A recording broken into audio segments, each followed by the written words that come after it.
KTN News. In other news, in a story we have been following, since its inception in 1957, the Kenya National Union of Teachers, K.N.U.T, has remained the largest and strongest workers' union advocating teachers' rights. A position of Secretary General regarded as the most powerful. The union's stability has, however, been threatened in recent years, culminating in a crescendo during its 6th Secretary General Wilson Sosion's time in leadership. His acceptance of the ODM party's nomination into the National Assembly further compounded the union's fortunes as the Teacher Service Commission went on to deregister him from the teacher's role. KTN'S Allan Ochanda interrogates whether Sosion's political stand is intertwined with the struggling union's problems. Joseph Kioni, Ambrose Adea Adongo, Francis Nganga, Lawrence Majari, David Okuta Osiani, and now Wilson Sossion are the names that have steered the once giant teachers union KNUT in the capacity of Secretary General since it came into being in 1957. Wilson Sossion, the current boss, took the reins of power following the passing on of David Okuta Osiani in 2013. The firebrand former Tenwek High School teacher had a smooth reign at the union until 2017 when an attractive offer came his way. The ODM party offered him a nomination slot into the National Assembly. It was an offer he couldn't resist, but the beginning of another battlefront with his employer, the Teacher Service Commission, TSC.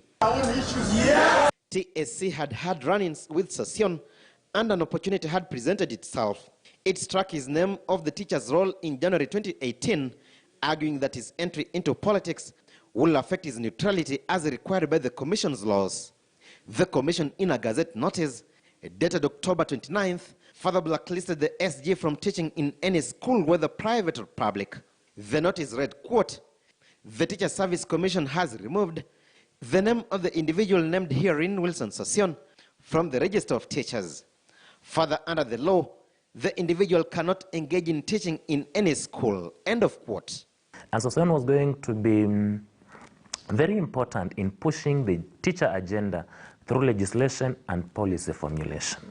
That informs why he was, for instance, placed on the Education Committee to bring with him the expertise required to move education in this country to another level.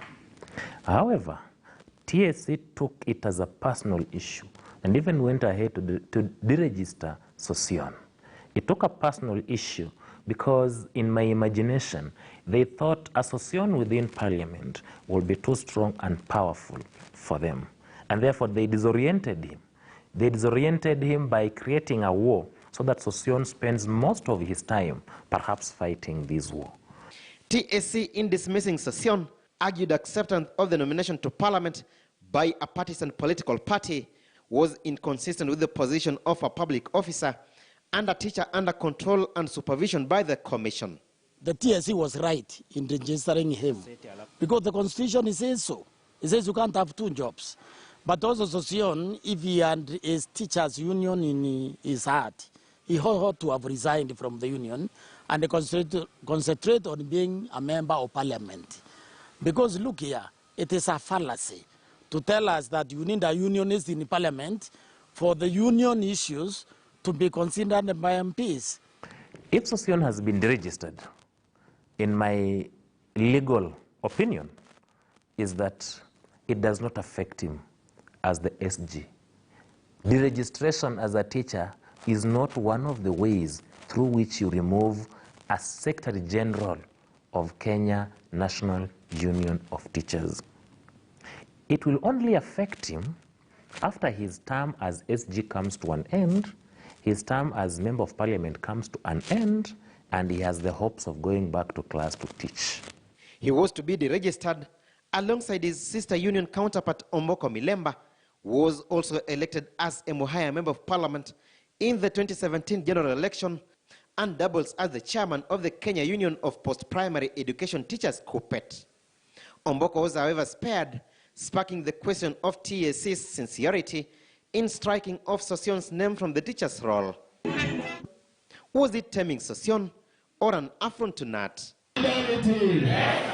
The teachers' unions also appear to be a perfect political quest launching pad as several union leaders, including Baringo Central MP Ronald Tonoi, Baringo Governor Stanley Kiptis, and his Nyeri counterpart Mutahi Kahiga, successfully won their seats owing to their previous affiliation to the unions.